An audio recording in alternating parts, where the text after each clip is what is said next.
Hello everybody, today I'm going to be reviewing Castaway on the Moon that came out in 2009 and was directed by Lee Hae-jun. The story of Castaway on the Moon follows a man named Kim who ends up on a deserted island on Han River after his failed suicide attempt.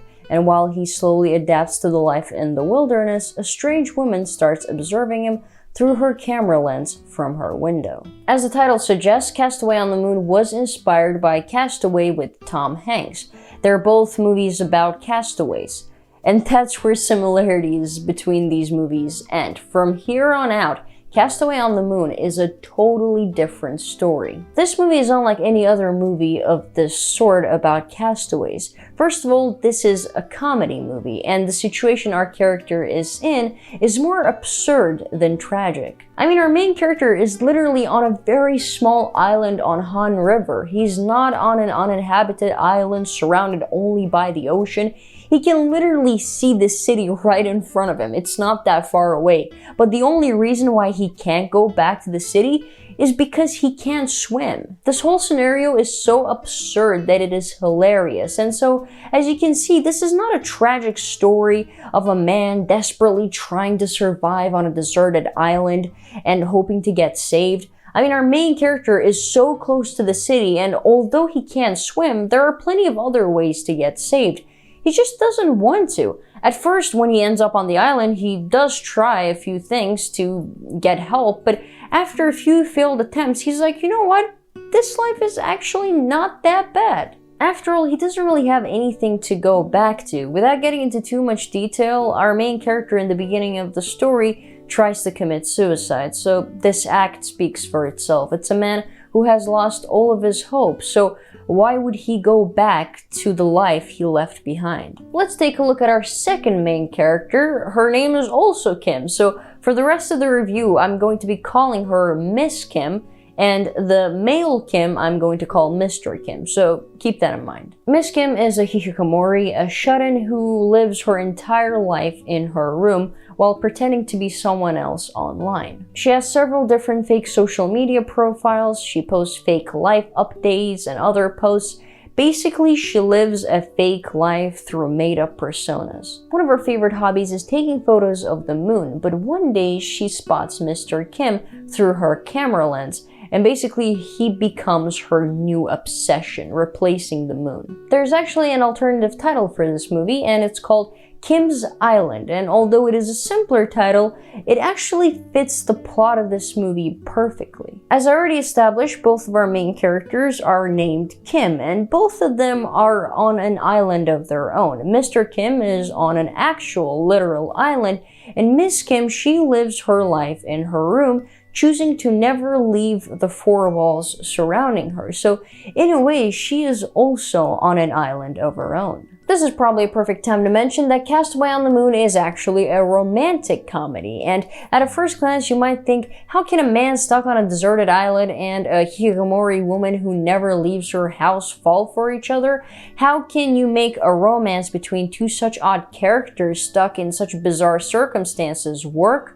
Well, director Lee Hae-jun actually found a perfect way to do that. When you think of a romantic movie, you imagine two characters flirting with each other and sharing cute moments, but fundamentally, romance is about two people connecting with each other. It's about creating a strong bond, and that's exactly what this movie is about. This is how Castaway on the Moon tells its story of unconventional love, and it does it in the most endearing way possible. One of the things that came to mind while watching this movie was that it kind of reminds me a little bit of Park Chan-wook's I'm a Cyborg But That's Okay. That movie is also a story of unconventional love between two oddballs. By the way, I have a review for that movie on this channel. You know, link in the description below if you want to check that out. But yeah, that's one of the similarities. The second similarity was the style, because cinematography and some very unique, captivating shots of Castaway on the Moon reminded me a little bit of Park Chan-wook's style of filmmaking, and I did check it out on IMDb. The cinematographer for Castaway on the Moon, Kim Byung-so, hasn't worked with Park Chan-wook before,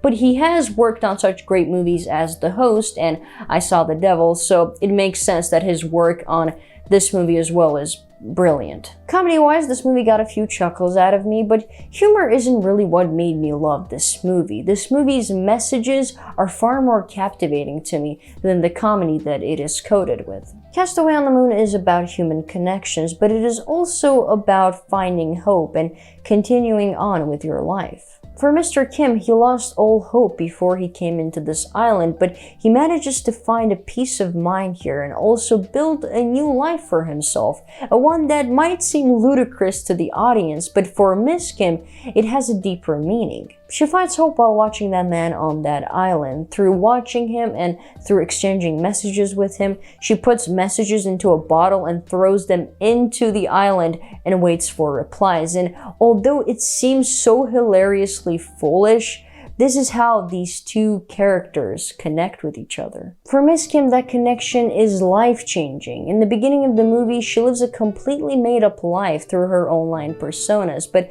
as the movie progresses, through that odd but very genuine connection she makes with Mr. Kim, she is able to ascend from the moon and come back down to Earth. At the end of the day, no matter how much both of the Kims hate the real world, no matter how much they want to just keep on living on their own secluded islands, that is just not a way to live your life. After all, humans are social beings, and we can't just completely isolate ourselves from others, because a life without making true connections is just not a fulfilling one. It is okay to choose to socialize less. I understand those feelings myself as an introverted person, but to reject others completely is a recipe for a shallow existence, because we all need connections.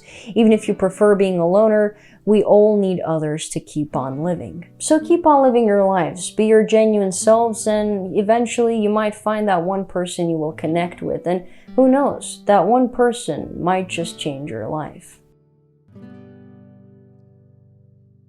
Overall, Castaway on the Moon is a wonderful story coated with a layer of comedy, but underneath all of that are its meaningful messages, some of which I talked about in this video, but honestly, there's so much more to take from this movie, but I just didn't feel like making like a 20-minute long video analysis right now, so you should go and just watch it for yourself.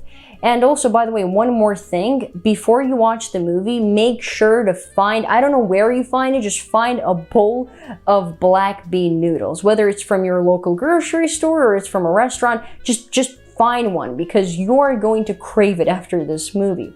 And on that note, I'm going to give Castaway on the Moon a 9.5 out of 10. Thank you so much for watching this video, guys, and also thank you for all the feedback you guys left on my previous video. If some of you didn't watch the previous video, I asked you guys about the lighting situation, and you guys gave me pretty helpful feedback, so now I have an idea of what I'm going to do. Eventually, when I change the lighting and make it better, I now know what I'm going to do. So thank you for all the feedback. Some of you even like DM'd me on Instagram and gave your feedback there, so you can do that, by the way. You can DM me if you want to.